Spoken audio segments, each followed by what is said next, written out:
Hello team and welcome to another ATP Geopolitics video with myself, Jonathan MS Pearce, the Ukraine War Frontline update for the 28th of September 2023. As is pretty normal at the moment, not a huge amount of news to share with you, not a great deal of movement in terms of mapping changes.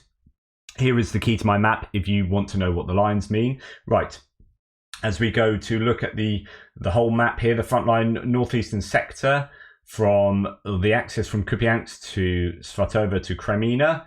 Not a lot of information in terms of things moving along there, but we're going to actually dip into the Institute for the Study of War American Military Think Tank to have a little chat about a couple of places, just to let you know that Freedom of Russia Legion has, so these are the Russian volunteers fighting on behalf of the Ukrainians, particularly making incursions in the Belgorod region, as they have done up here.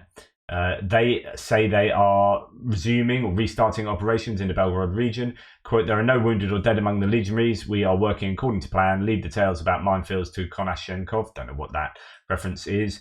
"We continue to cleanse our house of Putin's filth," they emphasise. In fact, there was some footage that came out yesterday, day before, about them doing some activities up there. ISW says another Russian mill blogger claimed that Russian forces destroyed 2 unspecified bridge crossings over the Oskil River. So the Oskil River is this river coming down. You can see its course because the fertile sort of ground promotes tree growth along here. So that's where it comes down, and it goes through Kupiansk. Now, the Russians have hit bridges at Kupiansk. I believe they've hit this bridge and blown it up, and then the Ukrainians built a sort of second bridge quite quickly, and then that's subsequently been blown up. So I think they are targeting these places in and around Kupiansk, the crossings of the Oskil River. So that is something that I'd certainly see is probable. The Russian military is reportedly deploying elements of the recently created 25th Combined Arms Army, CAA, to the Kreminna area instead of the Kupiansk area. Okay, so this is the claim that there's a newly formed 25th Combined Arms Army that was kind of amassing in the Kupiansk area, but actually it's kind of piecemeal being spread out in a number of places and might well be being pulled into the Kreminna area. This is kind of broadly based on the UK intelligence update from the other day, the 27th. So this is from yesterday morning. Since mid-September 2023, Russia has highly likely committed elements of its new 25th Combined Arms Army, 25 CAA, to action for the first time. The formation started moving into Ukraine from late August this year. Units from 2 of the 25th CAA's maneuver components, the 67th Motor Rifle Division, 164th Separate Motor Rifle Brigade, are reported to be fighting on the front in a sector west of Severodonetsk and Kreminna along the border between Donetsk and Luhansk. So there's reports that they are fighting around here, Severodonetsk there. And I'll explain why this is important in a second. Since the start of the invasion, Russia has only rarely maintained an uncommitted army-sized grouping which could potentially form the basis of a major new offensive thrust. With the 25th Combined Arms Army apparently being deployed piecemeal, it reinforces the overstretch line. A concerted new Russian offensive is less likely over the coming weeks. And the ISW sort of pads this out a little bit. So the UK Ministry of Defence reported, what they just said. The Ukrainian main military intelligence directorate's head Lieutenant General Budanov previously stated on the 22nd of September that the Russian military had deployed elements of the 25th roughly north of Bakhmut. So that could include Severodonetsk. I mean, Bakhmut is here. That is roughly north of Bakhmut.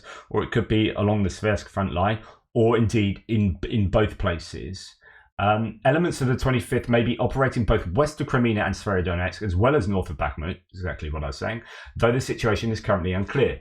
Budanov also stated on the 31st of August that elements of the 41st Central Military District Combined Arms Army have begun to slowly redeploy from the Kupiansk direction to southern Ukraine.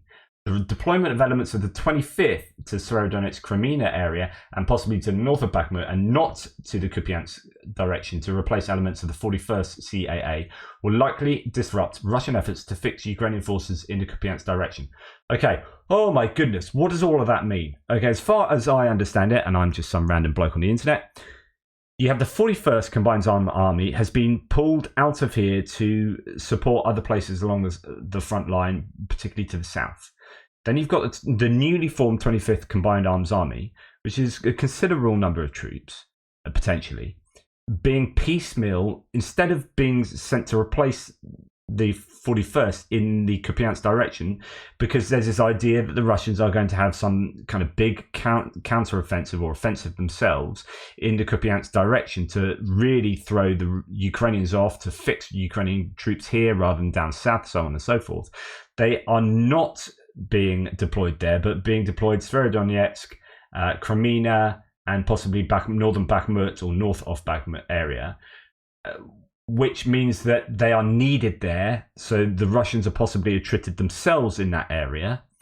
And this is just showing that they are thinly availed across the front line, the Russians. And you know, that also means that they are unlikely to be able to do any kind of significant proper offensive going forward. And we heard talk some weeks ago about the Russians, saying that they're going to do some big offensive next year. Well, this kind of troop deployment suggests that actually they're in a bit of trouble, especially when we understand that they've pretty much thrown everything they can in this Robotina area. Although there are still elements up north. I mean, you could argue they're just trying to do too much. And like good old Billy Shakespeare said, like a man to double business bound. If you try and do two things, you end up doing nothing or neither of them well. And so if you are like Burden's ass, you are just caught between all these different options, you end up not doing anything particularly. So that could be an issue for the Russians. Okay, in the Kupiansk area, Russia is forming the 12 assault companies in the Liman-Kupiansk direction, numbering about 2,000 people, according to Flash News. They will try to punch holes in our defense. This is Yevlash, the spokesperson for the Eastern Group of the Ukrainian Armed Forces. So this is possibly going against what the UK intelligence and ISWs just said. According to him, for a long time, Russians have been trying to break through the defense of the Ukrainian Armed Forces, but without success. At the same time, intercepts indicate that Russian mobilization troops are expressing negative and rebellious sentiments and are planning to lay down their arms. So that's not looking good for them. But that could go to this idea that they're more likely amassing in the Kreminna, Severodonetsk, Seversk, north of Bakhmut area rather than up in Kupiansk. I don't know. But other than that, there's not a lot of news other than repelled attacks sort of up and down here. We'll go to Bakhmut. Now, Suryak Maps pro-Russian mapper has shown quite a considerable gain. So you can see that they were right the way back here. There was like a big pocket that went like that, broadly speaking, went like that. And now it's all filled in and right up and further along towards Orikova-Vasilivka. Now, that's not confirmed by, say, Andrew Perpetua, so that's interesting in itself. It's not supported potentially by shelling, Sentinel, satellite imagery, but it could be there are clouds. You don't know that Andrew Perpetua's been able to get decent imagery of that area, so on and so forth. But there are just confusing claims coming out of Bakhmut. So, as in Suryak's claims seem to go against what other people are saying. The Ukrainian forces continued offensive operations near Bakhmut on the 27th, and advanced geolocated footage published on the 26th indicates that Ukrainian forces marginally advanced east of Orikova-Vasilivka. So this is Orikova-Vasilivka, this is east of Orikova-Vasilivka, and we've got geolocated footage saying the Ukrainians have advanced there. What's going on? So that's odd, because Suryak Maps is quite clear that that's a really large amount of territory considering the kind of areas of territory that is taken normally. So situation north of Bakhmut, during the last 4 days, the Russian army has retaken the initiative on the axis of Orikova-Vasilivka and managed to enter into the first houses of the town. The total capture of the locality is not correct. So the claims here that they're within the kind of urban confines of Orikova-Vasilivka. So that's yeah. And then we have the geolocated footage here. Russian 200th Arctic Motor Rifle Brigade hits two but these are, so this is geolocated footage to suggest the Ukrainians have advanced, and this is where the Ukrainian vehicles are. See what that can tell us, and that's further to the north near the near the highway, the Grand Line of Communication main supply route coming to the north of Bakhmut. So actually that is a slightly different sector to the Orikhovo-Vasilivka. So those two things could be true. It could be that Ukrainians have advanced up here somewhat, doing some kind of small attack with a couple of armed vehicles, and the Russians have taken this area. So that is east of Orikhovo-Vasilivka, and I guess this is maybe southeast. But we'll continue. The Ukrainian Border Guard Service stated on September 26th that Ukrainian forces continued to advance in the Bakhmut direction and are defending recently recaptured positions.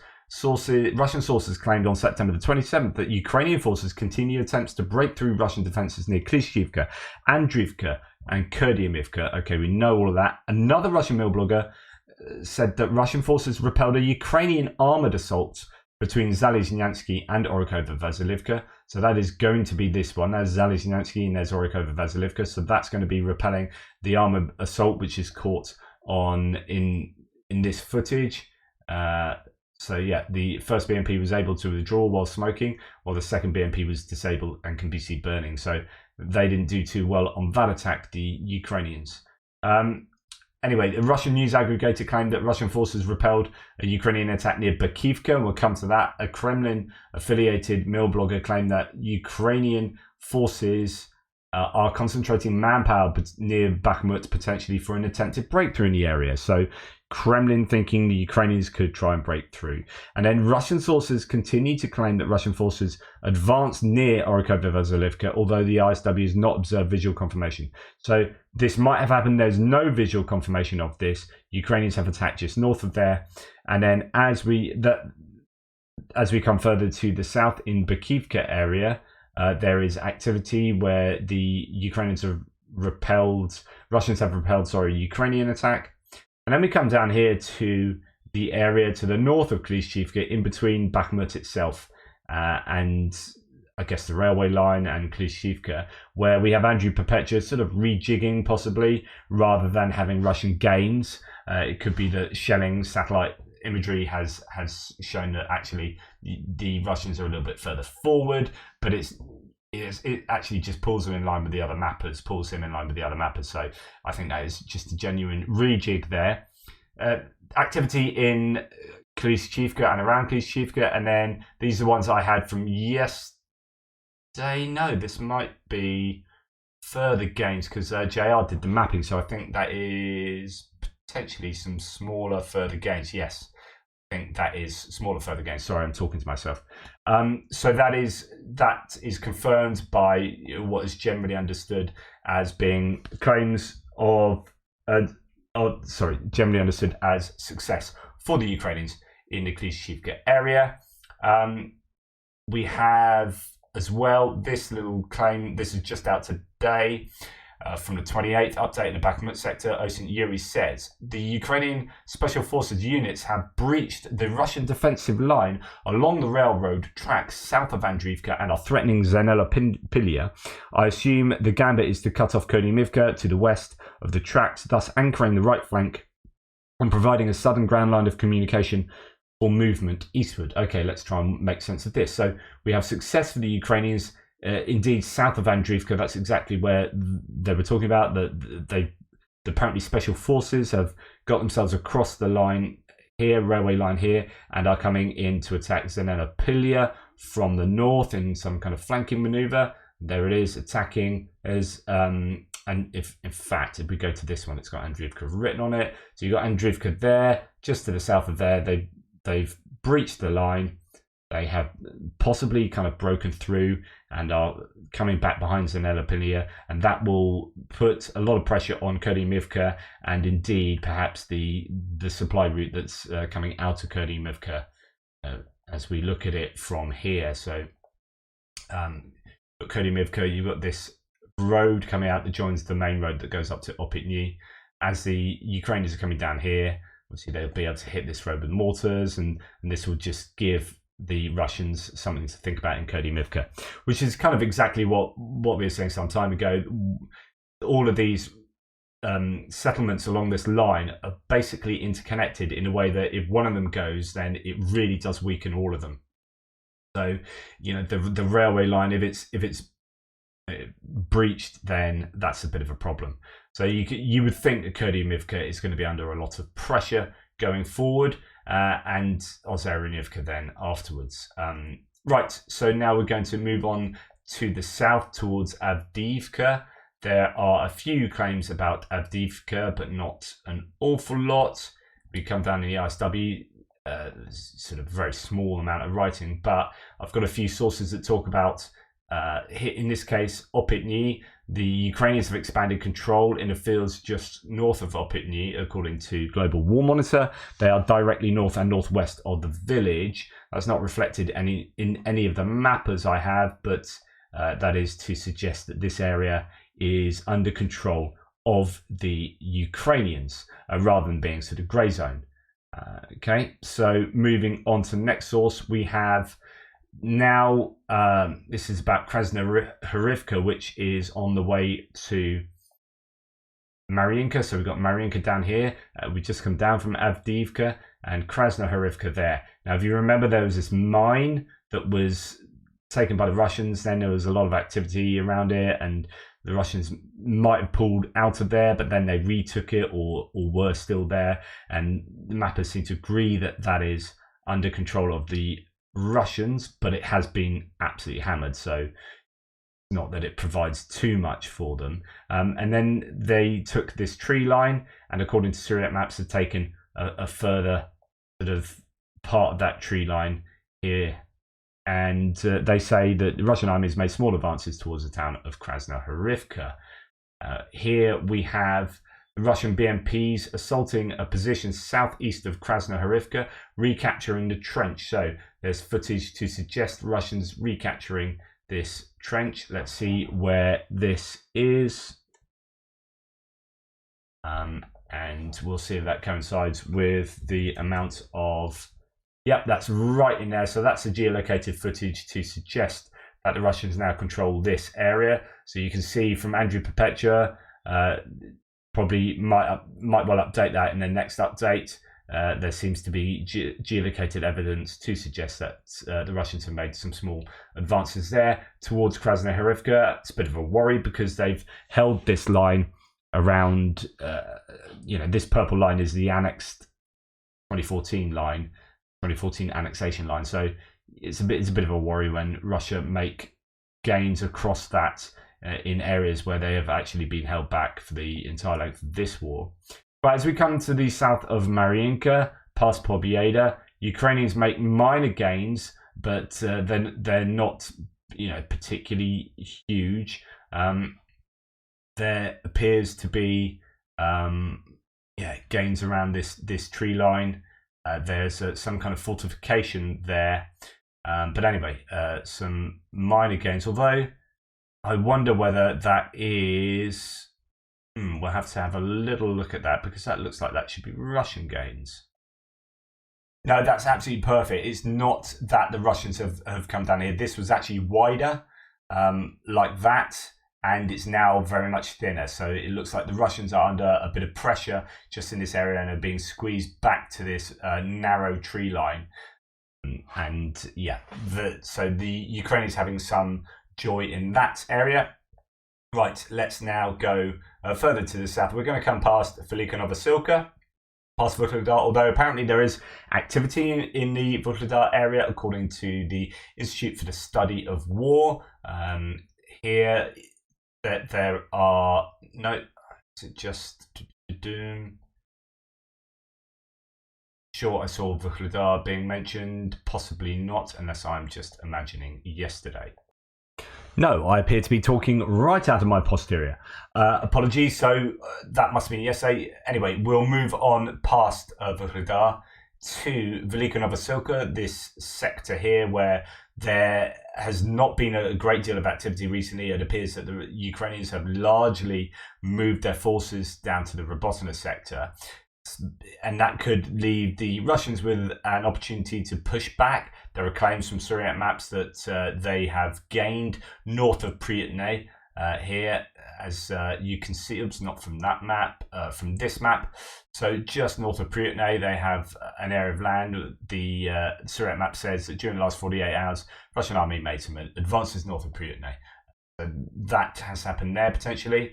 The ISW says the Russian Eastern Grouping of Forces spokesperson claimed that they have repelled Ukrainian attacks north of Priutne, which is interesting. So of that area, the Russians claim that they've repelled the Ukrainians attacking, and Syriac Maps claims that the Russians have taken land. Those two claims might work together if they kind of repelled and then counterattacked.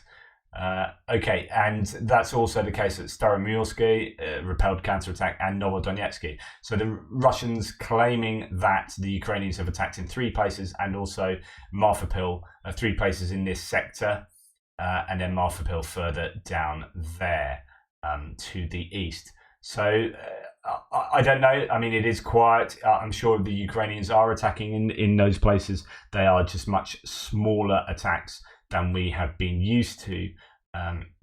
Anyway, the ISW finishes off. A Kremlin-affiliated mill blogger claimed that heavy fighting is going on near Vuhledar. I knew it! Damn it, I knew it. So there is heavy fighting near Vuhledar. A Russian news aggregator added that Russian forces repelled an assault on Priutne on the 26th. So that's another Russian source claiming it's repelled, and yet we have Syriac maps saying that they took land there. So these kind of potentially contradictory claims, but they might cohere with each other. Right, okay, let's go on to Robotina. And unfortunately, there just isn't a lot of information coming out of here either. And this is where it apparently is all happening. Now, this has led a lot of pro-Kremlin voices to say, well, the counterattack has stalled, how terrible it is. There's some footage that has come out that shows an awful lot of destroyed Ukrainian equipment, right? So you've got, so here's a pro-Russian source saying, massacre at Verbove, almost 30 Ukrainian vehicles and hundreds of militants were destroyed on the approaches to Zaporizhia front, direction of the Ukraine main attack. Footage appeared of piles of destroyed and abandoned Ukrainian equipment, at least 27 units on the video. So I don't know whether they are justified in saying hundreds of militants were destroyed. I'm not sure about that. However, there is quite a lot of equipment here. Now, the problem with some of the Russian claims around this is they are claiming this equipment is from like the last 24 hours and the Ukrainians have had a right old terrible time of it. But actually geolocation will suggest otherwise. So this was actually evident back on the 27th, this footage was around. So Russian drones showing a lot of destroyed vehicles. Our team looked into it and most vehicles are Ukrainian, not shown before yet. And in the range of 17th of July to 20th of September, most of them over 1 month old. In fact, this is a whole bunch of vehicles being lost over time. I think in this general area there, I don't know, I probably should look more closely at the geolocation. So yeah, let's look at some of these, see where they are, and see, you know, whether that sort of fits with the time frame. Yeah, so that's way back there. So I mean, straight away, that's geolocated. That's going to be a month ago, right? And we've got Marders there. So that indicates Marders were being lost earlier than we were aware, because the first bit of footage, you know, did come out yesterday. But if that can be dated to, you know, a long time ago. So then you got footage from here. That's going to be more recent, so on and so forth. So, you know, you need to be careful about believing Russian claims. This doesn't suggest that the Ukrainians have been hammered in the last 24 hours and that their counteroffensive is coming to a grinding halt. You know, that's way back. So that's going to be, you know, a good month old. So yeah, but this does tell you that the Ukrainians will be losing a lot of equipment, and we know this. I mean, I've been saying it every day. They are losing lots. This is what happens on the counteroffensive. And when you look at the lists from Oryx and particularly Andrew Perpetua, you can see like today and yesterday there were a lot of Ukrainian vehicles that were counted up on that, and that a lot of those additions probably do come from this one bit of footage that shows stuff lost all around this area. Anyway, according to Syriac maps, possibly a minor rejig, or it could be Russian gains, maybe a pushback in the Verbove area, but it's not too significant. And likewise with Deep State map, might be a minor gain. It's not anything significant. So neither of those claims I don't think are anything hugely significant, but again, there's just a lot of operational security and the fog of war working there. Now, some sources like this saying the Ukrainians seem to have made a breakthrough on the Robotna-Verbove line, so that's actually coming from the ISW. Aggravation in the Zaporizhia direction, the armed forces are advancing and the Russians are transferring troops from other areas of the front, so this is a continued claim that we see that the Russians are bringing in reserves, but like I said yesterday, the reserves aren't second echelon, third echelon reserves that you'd have if you were in an army in a decent place, right, and you were well prepared to defend. That's the sort of activity when you're a bit screwed and you're thinly spread out over the lines and you're having to rob Peter to pay Paul. So that then leaves a weakness elsewhere, and I think the ISW talks to this. Geolocated footage published on September the 26th shows drones striking Ukrainian infantry inside the trench west of Verbove, and we'll show that in a second. And the Russian use of drones to engage these Ukrainian forces indicates that Russian forces likely no longer present in the roughly 1 kilometer long trench line west of Verbove. Okay. Zaporizhia Oblast occupation official Rogov claimed on September the 26th that at least 4 Ukrainian companies with a significant number of vehicles stormed Russian positions along the Robotna-Verbove lines after first conducting a massive artillery barrage. We did hear about apocalyptic artillery yesterday. Ukrainian Tavrisk Group of Forces commander Tarnavsky stated that there will be good news in the Zaporizhia operational direction and noted the Ukrainian forces are steadily advancing but did not provide additional information. So, yeah, I thought there was a claim somewhere about moving troops from one place to another, but nonetheless, you get the idea. Now, this is a geolocated footage. This is a Russian FPV drone hitting Ukrainians in a trench, and we're going to go and geolocate that now to see if that shows any kind of advance or anything that indicates, yeah, Ukrainian movements. That is that trench line. The suggestion from the ISW is that the Russians using a drone here means that they don't have troops to do that kind of activity, which means that by implication the Ukrainians control this quite robustly. They're having to use drones to try and take them out. So that fits in with kind of what we have been led to believe anyway. All right, let's look at a couple more sources. This was it. So it's going back to this previous source. The quote: the main thing is that they're not pulling these troops up from the rear of the Russian Federation, but are moving them along the front line. That is, they are trying to make a larger group in one place at the expense of the fact that in another they are weakening it a little, said a military expert, a reserve major during the telethon. So that's Oleksiy Hetman of the Ukrainian army. So that's what I was talking about. So the Russian defensive lines are not in a good state, as in they don't have strength in depth. Right, Tatarigami's done a short little thread on this area. You can see looking at the satellite imagery. Given recent talks in Russian Telegram groups and about supposed increased pressure from Ukrainian forces, I conducted a visual comparison of images taken on the 24th and 27th of September. So it's yesterday and then 4 days ago. Here I noted distinctions and identified clear patterns. As you can see, a number of scorch marks, fresh scorch marks, have emerged in recent days. It appears that new visible alterations have occurred to the east and southeast of Novoprokopivka. This aligns with recent reports of Ukrainian forces' activity in the vicinity of Novoprokopivka. As you can see there's Novoprokopivka and activity around it. Another important development is taking place in the Novosolodka Balka Pszczeni Triangle. Numerous recent marks. So we'll try and find that on my map to give you an idea of where we are talking about. So we kind of come out of Lvove. Here we have Nova Prokopivka. You've got Solodka Balka, Pszczeniczny. That's probably how to butcher it. So this kind of triangle of locations there. Tatarigami says, numerous recent marks in the region suggest that the Ukrainian armed forces have substantially intensified their pressure on more remote defences. In other words, they're not just concentrating on hitting Novoprokopivka, but taking out maybe supply lines to the south, ammo dumps, probably not troop accumulations, but yeah, they are concentrating on areas that are south, and that means that, you know, they are steadily moving forward and have the ability to concentrate on things other than just the immediate point of attack. Okay.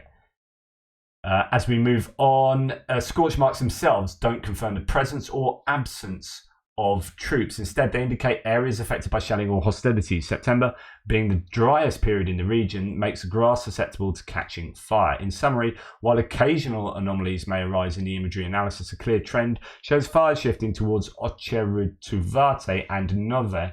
However, this pattern only shows a progression of fires and should not be used as an indicator of territorial control or breakthrough. But basically, they are the points that the Ukrainians are shelling and are taking out are moving gradually further southwards, which would indicate that the troops themselves are moving as well. Although he says, you know, it doesn't necessarily indicate that, I think you can make a fairly sound guess that the Ukrainians are progressing because their targets are moving further outwards in some kind of concentric circles. Right.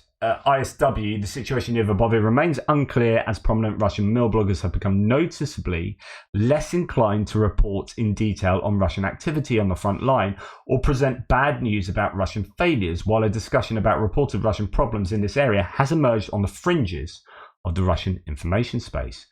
That's interesting. The Russians aren't reporting so much. Does that mean it's bad news? And that's pretty much that for all the news from the area. Not a great deal of news, but I thought I'd discuss a few bits and pieces for you. Hopefully that was of some interest and was informative. Please like, subscribe and share. Really appreciate all of your support over the last few days, particularly. Thank you so much. Take care. And I'll tell you what, I'll speak soon. And my next video, so my extra video is probably going to be posted on my Atypical Philosopher channel. Please check that out. That's to get around a few kind of ad issues. I will mention that on a post to this channel though, just to direct you, and I'll put a link into the extra video. Anyway, take care, speak soon.